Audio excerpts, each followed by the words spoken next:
The idea of a consistent ethic of life was introduced in 1983 by Cardinal Joseph Ferdinand in a lecture at Fordham University. This idea puts forth a stringent ethic for the protection of life. It holds that human life is sacred, which stems from the idea of the Imago Dei, that all humans are created in the image of God. This consistent ethic would join two opposing sides of the Catholic Church, that of conservative Catholics, who opposed abortion, and that of liberal Catholics, who opposed the death penalty. I'll be talking about Rebecca Kiessling and how her life and Cardinal Ferdinand's consistent ethic are intimately related. This is Rebecca Kiessling. She graduated from law school at 23. She is not born in the lap of love and luxury, however. She is conceived in rape.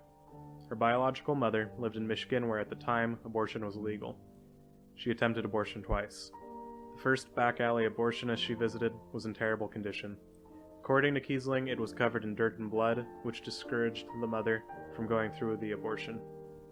Her mother then sought out a more expensive legal abortionist. She would have met the abortionist outside the Detroit Institute of Arts. She would have then been blindfolded and driven to the operation center. Due to the risky nature of the abortion, however, she backed out of this second attempt as well. She eventually carried her child to term and put her up for adoption.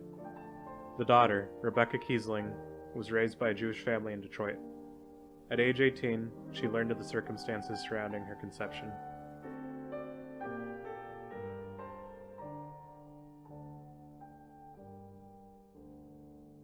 Kiessling went through college and law school, defending the pro-life position.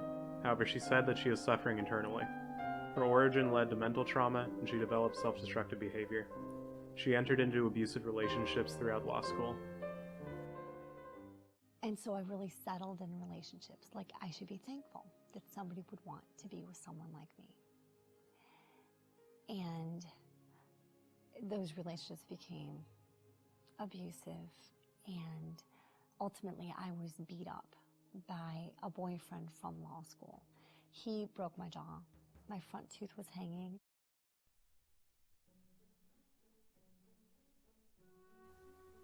Shortly after this incident, she converted to Christianity and began her pro-life advocacy, which included cases of rape such as her own. Her pro-life advocacy differs from that of many, as she believes in the unborn human's right to life, regardless of the manner of its conception.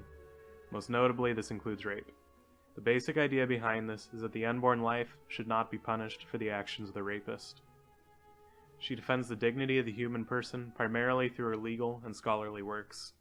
Found on her site, RebeccaKiessling.com, she has published her essay titled The Right of the Unborn Child Not to Be Unjustly Killed, a Philosophy of Rights Approach.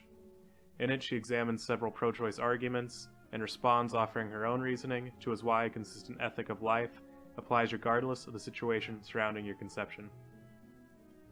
She is also a practicing attorney and founder and director of the organization Save the One, an organization dedicated to protecting lives conceived of rape and pushing for legislation which helps mothers afflicted by rape.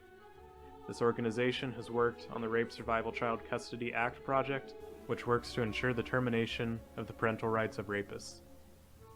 Prior to their work, only 17 states had laws which terminated the parental right of rapists. It is now signed into law in all states. She has also worked for the same purpose in Malta and Brazil and achieved similar success. Finally, she has been influencing politicians within the United States. Most notably, she helped change former Texas Governor Rick Perry's view on abortion. Prior to his meeting with Kiessling, he approved of abortion in cases of incest and rape. He no longer does. The following are the words of Rick Perry.